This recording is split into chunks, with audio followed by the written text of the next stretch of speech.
Well, hello, welcome back to That Real Estate Show. I'm so glad that you could join us today.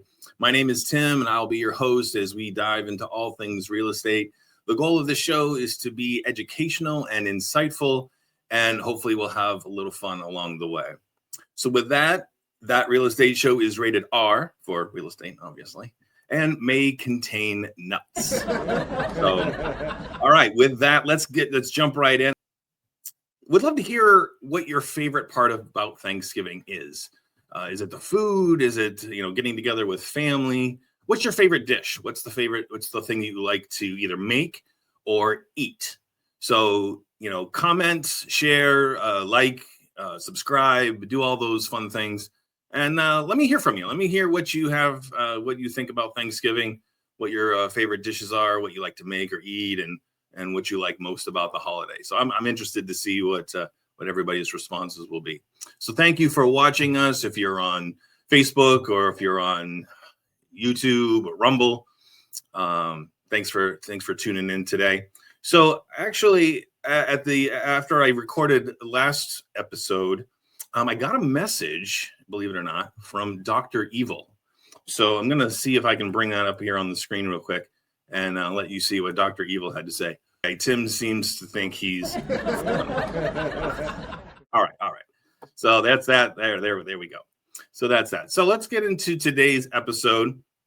We are going to talk about the truth about Zillow. Now, it's going to sound like I'm picking on Zillow, and I'm really not, because it's not just them. There's probably 24 different sites that you can go to if you're looking to buy a house. Zillow obviously is the one that's known the most. I think realtor.com is probably right there tied for number one. And there's Open Door, and there's homes.com. You see their ads all the time on TV. But we're going to talk about really what these sites do, what they're designed to do, and maybe kind of clear up maybe some frustration or some confusion about how they work and things like that. Then we're going to talk about definitions. We're going to talk about conventional loan and what that means. We're going to go over the home buying myth for this week. And then we're going to dive into some market data. We're going to look at Enfield, and we're going to look at Glastonbury. So let's just jump right into it. Most of us are probably not old enough to remember what it was like before the internet. So I'll be honest, I'm 50 years old. So when the internet was first created, of course, if you Google it, it was more back in the 60s. But then it really became, something in the forefront in the 80s. And then, of course, in the 90s is when it really boomed. So when you think about the home buying process, what did people do prior to the internet? So really what you had to do is you had to go to your local realtor office, and you would sit down with a great big book. They would have these big binders, and all the houses that were for sale would be listed, on the page. So they would, print out the MLS sheet, and that's what you would flip through that. You would just look at, pictures of houses, and then you would decide, which house you wanted to go see and whatnot. So with the advent of the internet, really opened up a lot of doors, obviously. And one of those doors that it opened was for people to be able to search for a house at their leisure, at home, drinking their cup of coffee in their pajamas. And so they didn't have to leave the house. So looking about, again, how it all started. So in 1993, the internet becomes widely accessible with the creation of the World Wide Web, which is what we know as www, dot whatever. In 1995, thousands of companies start buying up all the .com domains, and the web grows from 10,000 websites to 100,000 websites by the end of December of that year. So then fast forward a little bit, and in February of 2006, Zillow is launched. And actually, Realtor.com is actually a little older than Zillow. They were launched in November of 1996. Now, Realtor.com was originally a site that was supposed to be for realtors. And then they kind of switched gears, and it became a site where the general public could go and look for houses online. So in 2018, Zillow then decides that they're going to try to eliminate realtors. Now, they would probably argue differently, but really that was their end goal. They wanted to be able to bypass your local realtor altogether, and they wanted to be the one-stop shop where you could just go and you could shop for a house with them, buy the house with them, or sell your house to them, and you wouldn't need to have a realtor. That was called the iBuyer phenomenon, and there's lots of them out there. And you know what? That if it works for you, great. If that's what you want to do, maybe you say you inherit a house and you really don't care like what it sells for because you don't really need the money. Maybe it was mom and dad's house or grandma and grandpa's house, and nobody really wants it in the family, so you just want to sell it. You don't really care what you sell it for. So maybe the iBuyer program, is right for you. But again, what they were trying to do is they were really trying to take the place of your local real estate agent. So that was in 2018, and then so by 2021, Zillow's iBuyer program called Zillow Offers goes out of business, officially ending in October of 2022, and they lost $881 million. So, that goes to speak about the importance of having a local trusted realtor. Obviously, the website algorithms and the things that they were doing, it just didn't work. And, one of the reasons why they failed is because they bought too many houses too fast. So they, had all this inventory and they weren't able to sell it. So that's where we started. And this is where we are now. So this is what you really need to know about sites like Zillow.com and Realtor.com and Redfin, Open Door, Homes.com. All these sites are built to make money. And how they do that is through lead generation. So you don't maybe realize this. So when you're on their website and you're scrolling through and you find a house, oh honey, I like this house. Let's click this button. So they have buttons there where you can request information. And you may think, well, if I click this button, I'm just going to get in touch with the listing agent and he's going to answer my questions, and then I'll know the questions I have about this property. That's not what happens. So what happens is you click that button and instantly all the information that you just entered in on their site, so your name, your telephone number, your email address, and that property that you were interested in gets blasted out to all the agents that are signed up through Zillow or Realtor.com. I'm just going to say Zillow going forward, but know that I'm talking about them all. It's not just specifically Zillow that I'm picking on. So that's why when you do that, all of a sudden your phone blows up and you get 25 calls from 25 different people, and they say, hi, I'm so-and-so from XYZ company. I see that you're interested in 123 Main Street. When would you like to come and see it with me? So does that sound familiar? Because that's a script. That's a script that every agent who is with Zillow, they're called premier agents. And, again, even though I may seem to be like I'm picking on them, I myself am a premier agent. I've been a premier agent for a while. So, I'm part of the problem, I guess you could say. And, it's not a level playing field. So what do I mean by that? So when you look at a house online, if you scroll down, you may see an area where it says, contact one of these agents, and it may give you like 3 different choices. Well, that's because those people paid to be at the head of the line. So it's not that Zillow's not showing you, the local agent that maybe you want to see. They're showing you the people who paid to play. Okay, so that's really the problem. So so honestly, if every brokerage out there stopped paying realtor fees, so let me go back. How they make that money through lead generation is you get connected then to a buyer's agent. You're not going to get connected to the listing agent. You're going to get connected to a buyer's agent. And that buyer's agent is going to then take you to see that property. And so maybe let's just say that's the one house, right? That's the one and only house that you want. And you make an offer and it gets accepted and you go to closing. So then what happens is on the back end, your realtor then has to pay Zillow a referral fee. And it's pretty steep, honestly. Depending on the cost of the house, the percentage of that referral fee could be up to 40%. So, and I know we talked about it in last episode, some people may say, well, realtors make too much money. Well, think of it like this. Let's just say I make, a $10,000 commission on the sale of a house.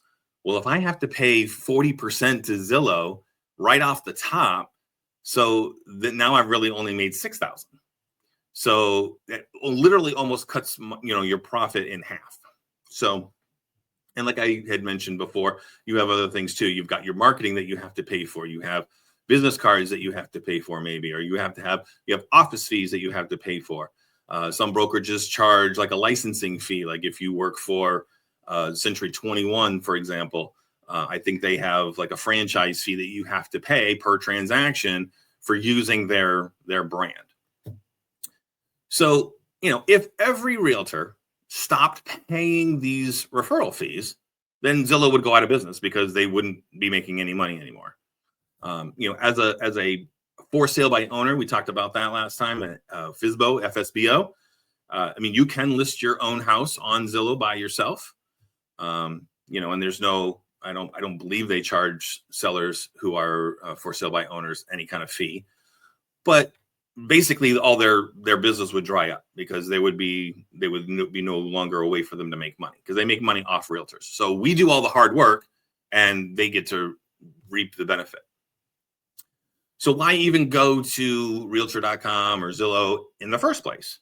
So they rely on what they call IDX, which is Internet Data Exchange, to be able to let you search for houses online. Well, my team's website does the exact same thing. If you go to www.oneteamct.com, that brings you to our website, and you can search for houses right there. So you don't need to go to Zillow in order to search for a house. You can actually find, and probably I would say almost every brokerage has that capability. So if you go to wherever, doesn't even matter. Pick a broker, go to their website. You can probably search for houses right on their site, and it uses the exact same technology that Zillow's using. And on the screen, I'm sorry, you can probably see it. There's little funny characters there. They were supposed to be frowny faces because I was saying that this is a bad point. So it didn't translate very well for some reason. So the other thing that is a drawback with using Zillow is that they're not updated in real time. I can't tell you how many times I've had this happen to me. A client will call up and say, hey, Tim, I really want to go see this house. It's perfect. It's just what we want. And I'll say, oh, great. Let me take a look at it. So I'll pull it up on the MLS. By the way, MLS stands for Multiple Listing Service. So again, with the advent of the internet, that's where all the brokerages agree to put all their information so it could be exchanged easily between brokerages so everyone can see who's their inventory and what they have for sale. So I'll go on to the MLS and I'll look up the house and it's already under contract. And so I'll call the client back and I'll say, I'm sorry, we can't go see this house. It's already under contract. And they'll say, but I looked at it on Zillow and it says it's still available. That's because it's not updated in real time. So if you go to your local realtor, if you contact me, I can actually set you up with a search directly on the MLS. So you cut out the middleman entirely. You can go straight to the source. I can set up a search for you, or you can set up your own criteria.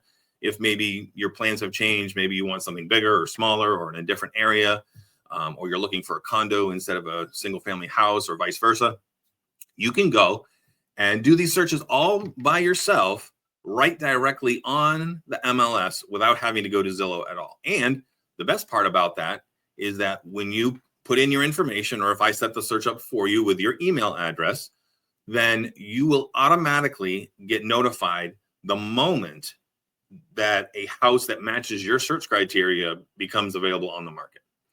So, you cut out the middleman and you get real-time data when, a house that you may be interested in is available. Why is that important? I'm glad you asked.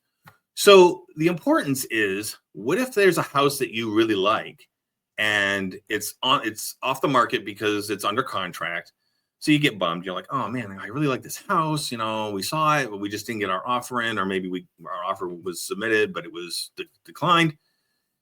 By setting you up for that automatic search on the MLS, you will then get notified the moment that house goes back on the market. So if that deal falls through, you'll be notified immediately, and then you can then take appropriate steps to maybe resubmit your offer. If you need to adjust your offer, maybe offer a little bit more money, or however you're going to do that.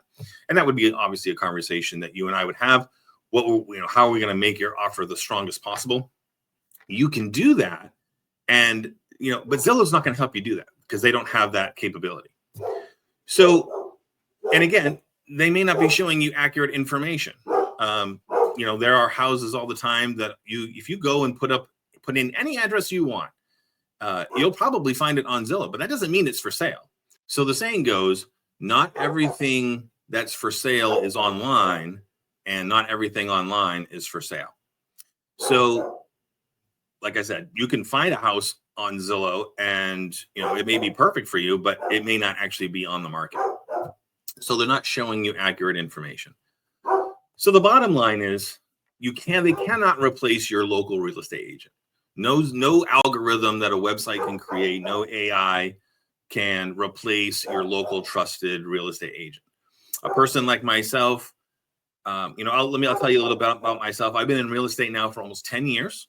I've been doing it off and on for 10 years. And I say off and on because during that 3 years or so of COVID, like between 2019 and 2021, I wasn't an active real estate agent during that time. So that's why I say off and on. But next year will be my 10 years in real estate. And so, I have quite a few transactions under my belt. You can go to Zillow if you want, and you can read all the customer testimonials I've had.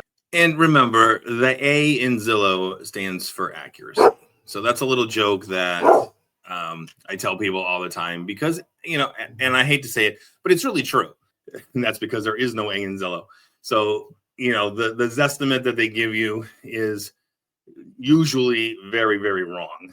And there's several reasons for that, but because their website algorithm is not going to take into consideration, the age of the home, the condition of the home. It's just going to take raw data and compare it, one to another. But that's not really how, a home valuation works. And, if that's something you're interested in, I can definitely do that for you. You send me a text message or give me a call, shoot me an email, and we can do that. I'll put my information up here on the screen. I meant to do that earlier, so shame on me. I'm not saying that you can't use these websites, that you can't go to Zillow.com or you can't go to Realtor.com or Opendoor or Homes.com or Redfin or whatever site, that you prefer to use to look for houses. It's a great tool. It really is, because number one, it helps you to find the house that interests you without having to go through a long, lengthy process of, elimination and finding the right house for you. You can go put in your search criteria, see the matches that come up, adjust accordingly. And then when you're ready, then you can call your local real estate agent. You can call me and say, hey, Tim, I want to go see this house. And I'll say, great, let's go. Let's set it up. When are you available? The internet is not a bad thing. Being able to search for houses yourself online is not necessarily a bad thing. But why would you do that when you can just contact your local realtor and they can set you up with a search that does the exact same thing in real time and, cut out that middleman?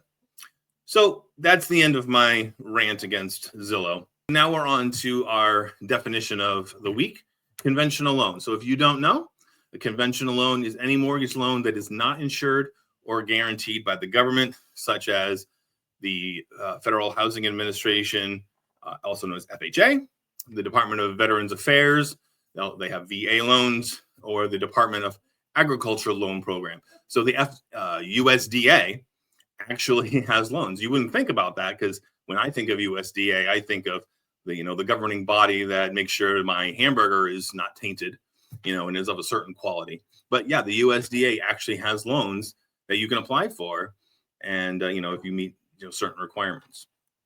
So now let's look at this week's home buying myth. Now is a bad time to buy. That's definitely not true.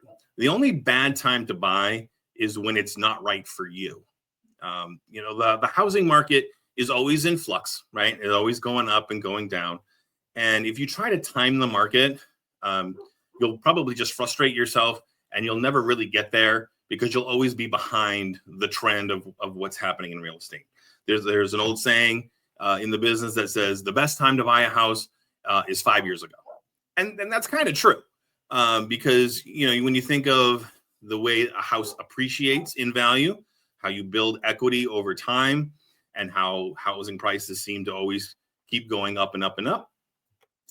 By the time you get to that 5th year, your house would then be worth more than it was when you purchased it, not only because it appreciated in value, but because of the equity that you've put into it, either through repairs that you've done to it, or just by making your mortgage payments on time.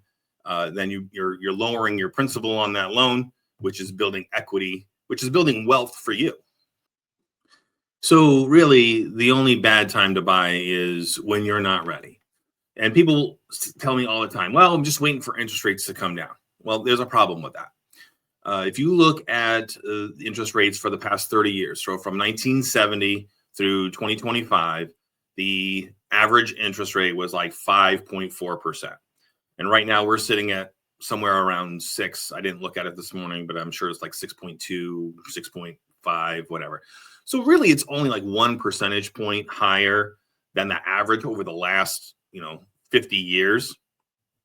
So if you're waiting for interest rates to come down, you're going to be waiting an awfully long time. I saw a graphic on Facebook one day. It said that in 1990, if you had waited for interest rates to come down to where you to where you wanted them, you would have waited whatever it was. I can't remember now, like 30 years.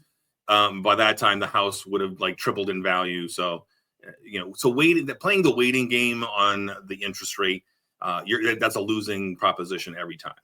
What we say here in the real estate business is marry the house, date the rate. And what that means is if you find the house that you really love, the house of your dreams, maybe your forever home, or maybe your first home, your starter home where you're going to build a family, buy that house. Don't worry about the interest rate, because when the interest rate comes down, then you can refinance. And if that takes 5 years, now you've built equity into your house. So you can leverage that to get a better rate. And if interest rates go up, then you're already set because your rate is locked in at that lower amount. So, marry the house, date the rate. So let's move on now to our local market report for November. So I printed these yesterday. So this is fresh data. And we are looking at Enfield today. This is Enfield 06082. You can see that the median list price for a house is $344,450. And that's down just a little bit from October. And the number of active listings that are available is 50, which is down 5% since last month. There have been 5 new listings in the last 5 days. And the number of days on market, that median number of days on market, is 37, which is up 12%. Excuse me. So we talked about it in the last episode. That median is the middle number. So if from 1 to 10, the number would be 5. That's the median number. So 37, that's pretty good. When you think about the time it takes to get your house on the market, have some showings, maybe do an open house, get it under contract, and then have an offer accepted. 37 days, that's pretty fast. That's literally just over a month. So to be able to have your house under contract in a month, that just shows you that the market is still pretty hot.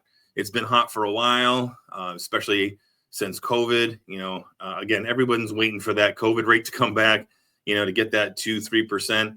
And I hate to say it, but in my opinion, the only time we're going to see rates like that again is if we have another, global catastrophe, another pandemic like COVID, or God forbid, if we have another Great Depression.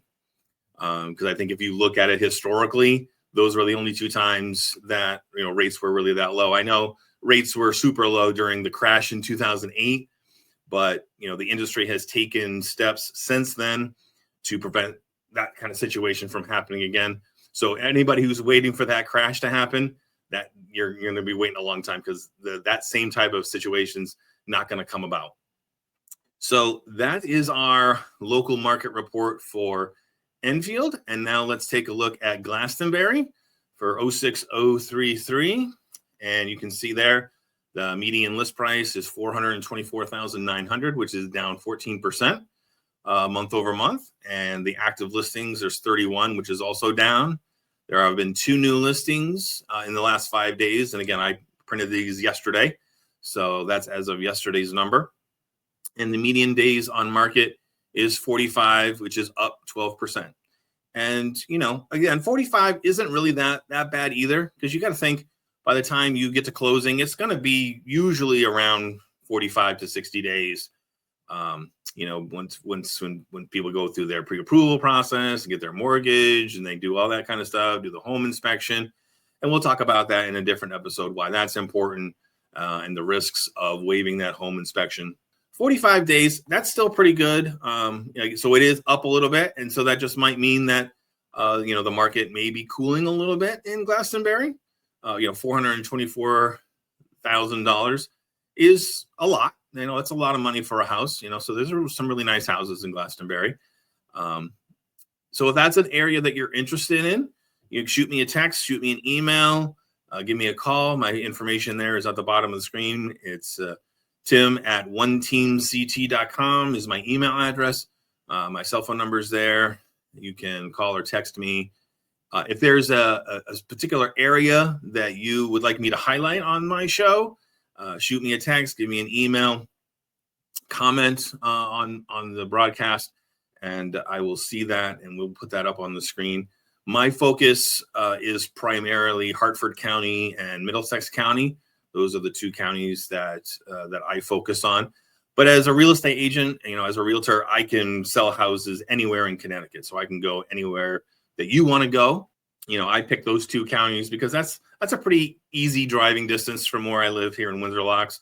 I can get to pretty much anywhere in Middlesex County or Hartford County within about, half hour, 45 minutes. So that would be why I focus on those 2 counties specifically. So that pretty much brings us to the end of the show. Again, thank you so much for watching. I really appreciate it.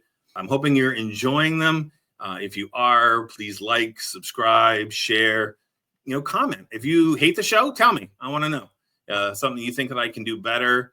If there's a topic that you want me to cover, let me know. If you want to be on the show, if you're a home buyer or a home seller, maybe you have a horror story that you want to tell, I'll bring you on the show. We can talk about it together. And, or if there's something that you want to say that, an experience that you had that was, above and beyond, maybe your agent, did something that you didn't think that an agent normally would do, we can highlight that too. We're all on the same team. We may all work for different companies, but our goal is always the same: to get our client the house that they want at the price and the terms that they desire.